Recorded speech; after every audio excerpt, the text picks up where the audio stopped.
Hello students, welcome to iExamBee. This is Sonal Saklani. So IBPS AFO interview की आजकल preparation चल रही है और इसी प्रिपरेशन में एक बहुत ज़्यादा इम्पॉर्टेंट एक क्वेश्चन जो मोस्ट ऑफ द स्टूडेंट्स पूछ रहे हैं आजकल, टेलीग्राम पे भी मैसेजेस आ रहे हैं कि मैम कौन कौन से डॉक्यूमेंट्स उसमें IBPS AFO का जब इंटरव्यू होगा उस टाइम पे कौन कौन से डॉक्यूमेंट्स चाहिए होंगे, CV बनाना है कि नहीं बनाना है ना। तो ये सारे डाउट्स जो हैं वो क्लियर मैं आज आपके कर रही हूँ। पहली बात तो CV इसमें बनाने की ज़रूरत नहीं है आपको, ठीक है। इसमें CV नहीं चाहिए होता है। कुछ डॉक्यूमेंट्स की एक लिस्ट दी जाती है जो डॉक्यूमेंट्स आपको वहाँ पर लेके जाने हैं, ठीक है। तो ये जो डॉक्यूमेंट्स हैं आप देख सकते हो यहाँ पर क्या क्या है। सबसे पहले तो आपका जो इंटरव्यू का कॉल लेटर है उसका आप प्रिंट आउट निकालेंगे, ये चाहिए होगा at the time of interview, ठीक है। मैं अभी इसलिए बना रही हूँ ये वीडियो जस्ट इन केस अगर आपके पास कोई सर्टिफिकेट नहीं है या फिर PDC अगर आप लाना भूल गए हैं, ली नहीं है आपने अभी तक यूनिवर्सिटी से, कोई कास्ट सर्टिफिकेट नहीं बनवाया है तो वो आप बनवा लीजिए, ठीक है।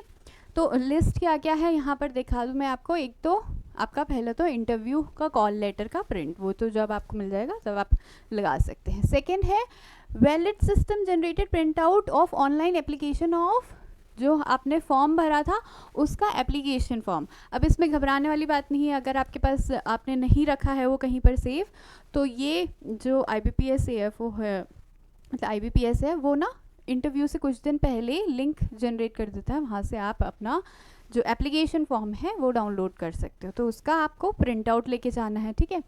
थर्ड थिंग जो है proof of date of birth, यानी कि डेट ऑफ बर्थ का प्रूफ। अब ये कौन सा प्रूफ होता है, आपकी जो मार्कशीट या फिर आपका सर्टिफिकेट है 10th क्लास का, ठीक है, 10th या 12th क्लास का, क्योंकि वहाँ पर आपकी जो डेट ऑफ बर्थ है वो क्लियरली मैंशनड होती है, आपका नेम वहाँ पर क्लियरली मैंशनड होता है, आपका फादर्स का नेम वहाँ पर क्लियरली मैंशनड होता है।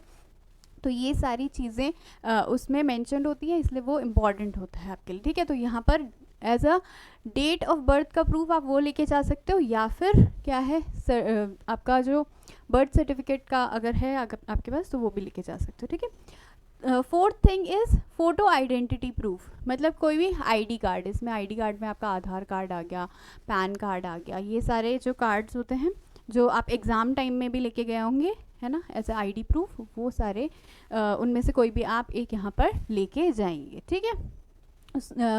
ये ध्यान देने वाली बात है कि उसमें जो आपका नाम होगा वो सेम होना चाहिए, आपका जो 10th 12th का सर्टिफिकेट है वहाँ पर आपकी जो डिग्री है वहाँ पर आपका नेम सेम होना चाहिए, आइडेंटिटी प्रूफ में भी सेम होना चाहिए। जस्ट इन केस अगर आपने नाम चेंज करवाया है या फिर कुछ भी ऐसा है तो आप वहाँ पर एक अलग से जो डिक्लेरेशन फॉर्म होता है वो आप लेके जाएंगे, ठीक है।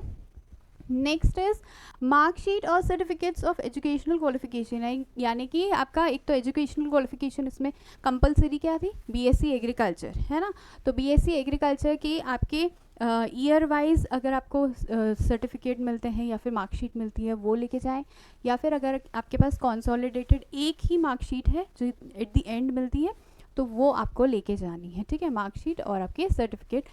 अगर आपके पास आपका डिग्री सर्टिफिकेट नहीं है तो PDC होनी चाहिए, ठीक है, प्रोविजनल डिग्री सर्टिफिकेट होना चाहिए।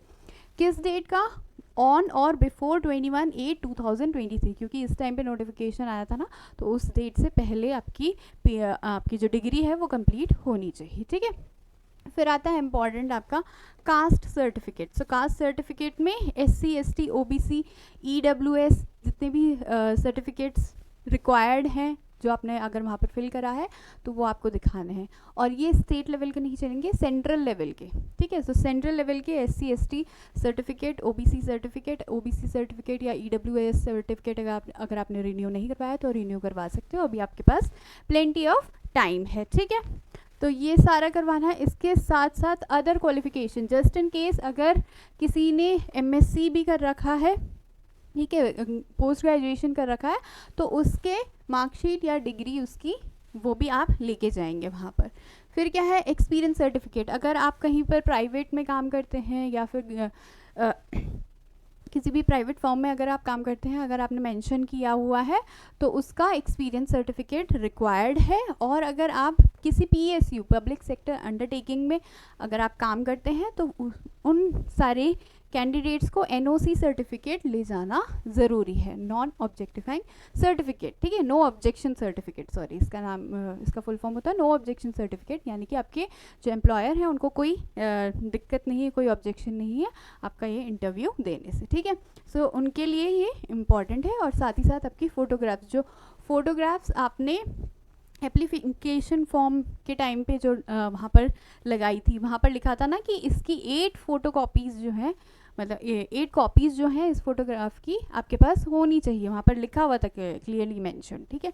सो वो फोटोग्राफ्स आपके पास होनी चाहिए, वो आप ज़रूर लेके जाएंगे।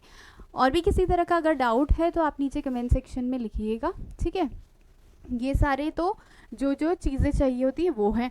और अगर जस्ट इन केस अगर आपके पास उस डेट तक भी कोई ऐसा सर्टिफिकेट है या फिर कोई डॉक्यूमेंट है जो नहीं आपको मिल रहा, या फिर कोई मिसिंग है, आप ले जाना भूल गए, तो घबराने वाली बात नहीं है। वहाँ पर जाके डिक्लेरेशन दे सकते हो कि विद इन 10-15 डेज़ मैं ये वाला डॉक्यूमेंट जो है ये ले आऊँगा, या फिर when it will be required तो मैं ये वाला डॉक्यूमेंट दिखा दूँगा, ठीक है। डिक्लेरेशन वहाँ पर दे सकते हैं आप। अब प्रिपरेशन अगर आप कर रहे हैं तो जब ये डॉक्यूमेंट की जो प्रॉब्लम है अगर ये सॉल्व हो गई, तो आपको जो फोकस करना है, मेन फोकस करना है, वो करना है आपको IBPS AFO के इंटरव्यू को क्रैक करने में, ठीक है। तो इंटरव्यू क्रैक करने में अगर आपको गाइडेंस चाहिए तो हमारा ये एक ऑनलाइन कोर्स है IBPS AFO ऑनलाइन कोर्स, जिसमें कि आपको 101 मॉक इंटरव्यू तो मिलेगा ही, जिसमें आपको जो भी एक्सपर्ट फैकल्टीज़ हैं, एक्सपर्ट्स हैं, उनके साथ आप एक मॉक इंटरव्यू कर सकते हैं। आपको वहाँ पर मिलेगा अपना व्यू पॉइंट रखने का, आप क्रॉस क्वेश्चन भी बाद में कर सकते हैं। अगर आपको कोई भी डाउट है तो आप लास्ट में एंड में क्वेश्चंस भी पूछ सकते हैं कि ये चीज़ें मुझे डाउटफुल लग रही है, ठीक है।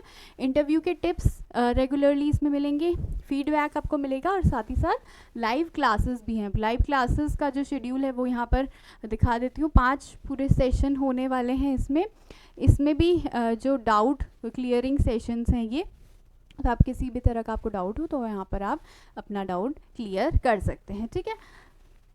बाकी अगर आपको कोई भी डाउट और कोई क्वेश्चन हो तो नीचे कमेंट सेक्शन में लिखिए। Thank you for watching.